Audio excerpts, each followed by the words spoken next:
We're talking with Brenda Timmerman, who celebrated last night your second anniversary here at For the Love of Local. That's right. And congratulations on being open a couple years. Thank you. And I guess, how did things go last night? It was great. It was beyond expectation. We had people come, it started at 6 and we had people come at 5 o'clock already, and I think at 9:30 it started slowing down. Yeah. So. How many folks did you have last night? It seemed like quite a crowd. Gosh, yeah. A couple hundred anyway. No, well, no, I don't think it was that many, but It seemed like it was for a me, lot. yeah, for a small town, it was, yes, it was really great. Okay, well, let's start talking about what this building is and your shop, Okay, and okay. maybe you can give us a little bit of background on the facility. Well, my story actually starts, I got divorced and I realized I needed a place to live and I needed a job. And I wanted a job from home if I could, so I started thinking, well, I really like graphic design, and so I started going to OCC, but it was too expensive, it took too long. And then one day I was driving to OCC and I had this epiphany, I'm going to open up a coffee shop. So I looked into that, I found a building, but it was too hard with the whole septic issue, and the expenses were just too high. And then I went like, okay, I've always loved art. I'm not super creative, but I really appreciate it. And I also thought that the connection with the artists is big to me, and everybody's on Etsy right now, you know, you don't really have that connection anymore. So I thought I'd create a platform for artists, local artists. And So kind of a consignment type deal. yes, it's all consignment. There's a little bit of wholesale, but yeah, that was the way for me to get started without having too much money into it. Is it fair to use the term novelty? I mean, is that in itself? Because I'm not sure of the name. These aren't novelty gifts by any stretch of the imagination. This is a really cool shop with a lot of really cool gifts. Mm-hmm. And I asked the question because I know there's been a big push for Made in Michigan. Right. But you were clear to point out that this is more than Made in Michigan. Maybe you can explain that. Yeah, correct. Actually, I do not like it when people say it's made in Michigan, because I go like, it's even better than that. It's made in Ortonville and surroundings. What if I'm walking in here, what's the prime? First of all, we should mention that you are downtown Ortonville. Right. Right across the street from the fire station. What's your address specifically here? 68 South Street. Okay, so you're in the heart of town. Right. I noticed there's been some of these kinds of shops opening up. Right. And that's been something that's been kind of cool. And obviously you've been successful. You've been here now a second year. Yes. And I say that because there's been some businesses that have come and gone in downtown over the last 2 or 3 years. Right. So staying power means obviously they're being successful. You know, from that standpoint. But if I'm walking in here, what would I want to know about your shop? That everything that has been made here has been handmade, has been handpicked. Love was put into it. A lot of energy and creativity. It's not like going to Target and buying a painting. No, this was all handmade. And right now in the world, that's a big deal Yeah. for folks, because a lot of folks, my grandma used to call it bric-a-brac, which it isn't. But it's, I mean, I know even for a boat and things of that nature, I buy things that are very unique to my own needs. And it's kind of what's in here, because you have pottery, you have painting, you have candles, Right. pictures, you have a variety of things, which is kind of cool Yeah. from that standpoint. We just had a customer walk in, which is kind of Yes. cool, which is nothing wrong with that.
We all assume that gun owners have a knowledge about gun safety, but that's not always the case. There are simple precautions that gun owners can take to make sure that their firearms don't pose a danger for our community. Proper firearm storage is the #1 way to prevent tragic accidents. Use a gun lock or store your firearms in a locked safe. Gun safes are available at local retailers. Free gun locks are available at your police department. Through responsible storage, we can do our part to invest in safety. Lock it up, Oakland. Safe storage saves lives. We had to stop the interview for a couple seconds. You had a customer, and customers come before interviews, to say the least. You got to make money. I get that part of it. So good for you. That's terrific. She bought something, so that's a step up. What we were talking about was the kinds of items that you have. If you look around, there's taxidermy and stuff. Right. There's candles. There's all kinds of really cool. There's flowers, although those I think were a gift. So let me be clear on that. What inspires you, and what if I'm looking to come in here? What am I looking and shopping for? You're shopping for something unique, because what I tell my vendors, I tell the artists that I don't need bulk. If you make one piece that you like, that you want to sell, then I'll take it. I don't want them to be stressed out to produce, like 10 for me. And the great part too is that when people come in, they know to buy it immediately, or it might be gone. So it works both ways. Do you have more women customers than men, I would think, because of the kind of thing? How many men? Is it 10 to 1? Yeah. Okay. 20 to 1. Because it's just that kind of shop. It's more from that perspective. But there's plenty. If you're looking for something for your wife, something for your girlfriend, something like that, it would be a perfect place to come, I would think. Yes, and that's a good question. I don't know how to reach the men, but it's the women that come in. But they do come home with their wish list, though. Okay. Now you're located in an older house. Right. It looks like you've renovated to some extent. Yeah. So it's painted. It's really cool looking. It was a fixer-upper. Okay. So that's part of it's kind of the part of your transition, because like you said, you moving into this thing where you wanted to have. I'm assuming you live here. Yes. So you're kind of at work. That's that right. Okay. And I love it. Okay. Well, how has it been in town? I mean, give us an idea what it's been like. Been in business now, second year. Being in business, it's been the hardest part. I think the challenge is getting the word out. Once people find me, they're repeat customers. Almost everybody that comes in once, they come back.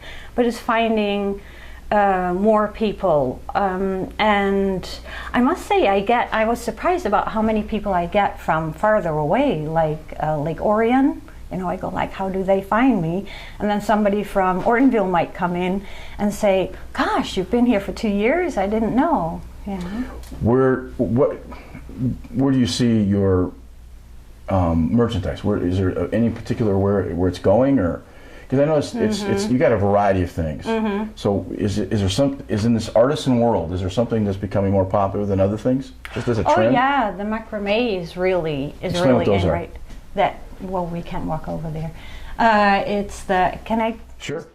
Now, I was asking a question about some new items, some things you pointed out that they're macrame. Right. Plant holders. Yes, that's very. Those are really old, though. This is not something new. Yes, that's right. So it's something new becomes old again, or something old becomes new again. Absolutely, and I get a lot of those responses too when people see me post it. But the one thing that I really love about this piece is that it's actually a collaboration between two artists, because the pot was handmade too. Oh wow! Yeah. Grandma used to make those. Yes. You see a lot of those. I even. Yeah.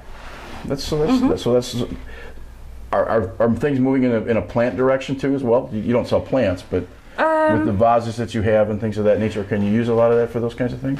Yes, I want to say it's really heading in the direction of all natural.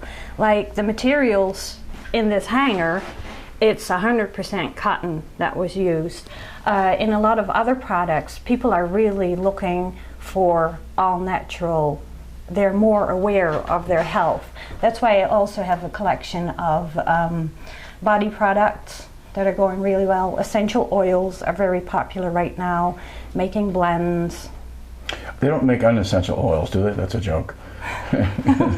Essential oils, unnecessary. Right. No, I guess. Where's your price point in this facility? In your business? What can I, low end, high end? I mean, give me an idea what somebody would spend coming in here. It's a lot of high-end pieces. I started working towards that. When I just started the store, I was kind of feeling it out. But I know that if I like the product, then I will sell it. Right. If I like the item. And so... now, I asked the question because you mentioned you have high-end, but right. you have $6 candles. Yes. You have $20 poster kinds of wall treatments. And you've got some high-end stuff, but you do have things in a variety of price ranges. Yeah, but a lot of it is higher priced because I like to value the artist. Like I have the City of Detroit bowl over there that was handmade. It's one-of-kind piece. It's $120. I have a lady here in Ortonville making patch coats, she calls them. There's one on the mannequin over there. And they range between $100 and $300. But of course, I have people come in that want to look at it, don't want to spend the money, but do want to walk out with something. And then there you go, you know, the candles go really well. And one of the things I like about the candles is she uses recycled glass. So that whole philosophy fits with the all-natural. Okay. Just, I guess, a curious question. Mm-hmm. An artist walks in with their wares. Right. How do you determine prices? Is that something the artist sets or something you set? I let the artist set the price. Okay. If they're not sure about it, I'll give them a few directions, but I will let them price it. And then if a customer comes in and, you know, they would say something about the price, it would be too high for them, then it's for me, it's also good to say, like, they value, you know, they know how to value their Right. product. I asked the question because if I'm making shoes, Yes. I know how much it costs because I have to pay labor and lights. Right. If I'm painting and I have a canvas which costs a couple of dollars and it's taken me 10 hours, 30 hours, whatever it might Yeah. be, I'm just wondering, I was curious as to how an artist would say this is worth 300, this is worth 100, this is worth 500, so Yeah. that's something that you could probably direct them Right, and they explain to me what work, what hours, what material went into it, and I can translate that to the customer. I can explain to them why that price tag is on there. at. Is art a good business?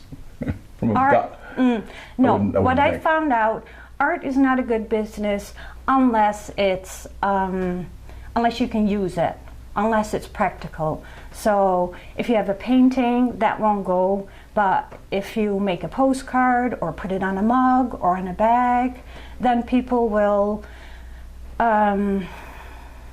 what's the word? For themselves, they can say, okay, you know, I need this, I will buy it. Right. Mental health disorders are serious and treatable conditions. Isolation, loneliness, and changes in behavior could be signs that someone you know is suffering from depression. Learn how to recognize when family or friends are in crisis and what you can do to help. Mental health does matter. Contact the Resource and Crisis Helpline with your concerns at 1-800-231-1127. Hi, welcome back to another edition of Video Inc. My name is Greg Norman.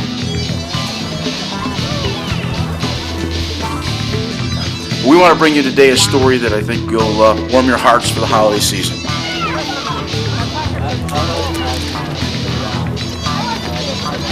Yes. We are talking a lot today about Christmas in the Village, which is coming up on December 7th. Hello, I'm Logan Mulholland, and this is the latest news happening around our community this week. Denise, now I know you went to Relay for Life. Talk a little bit about it.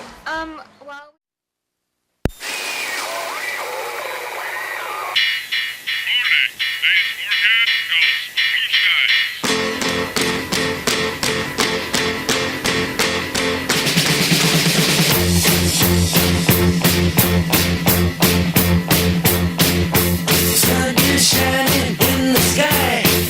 There ain't a cloud in sight. It's not raining. Everybody's in the bed. And don't you know it's a beautiful day? Hey, running down the avenue, see how the sun shines brightly in the city. On the streets where once was big, it's the blue sky is living here tonight. Hey, it's the blue sky. Always tell us why you have to have a robot song.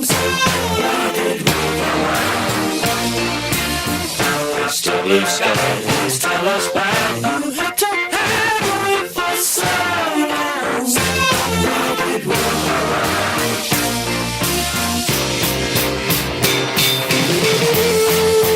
did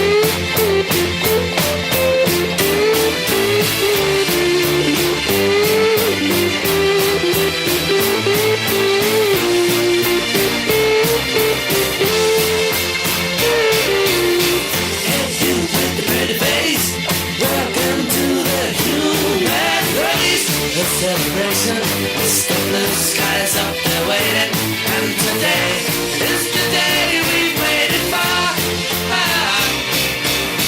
Mr. Blue Sky, please tell us why you had to hide away for so long.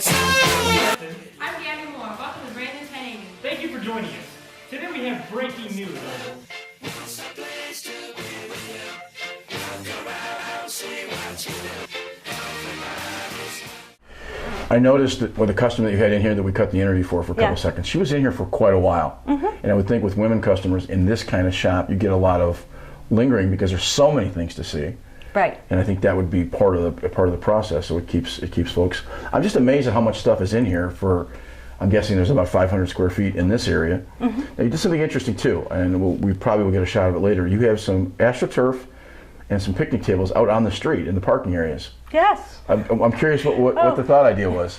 And that's called a park foot, and we started it last year. You can run for free through the village, and it is to draw more attention to Okay. your business, but also when people walk by, they can sit.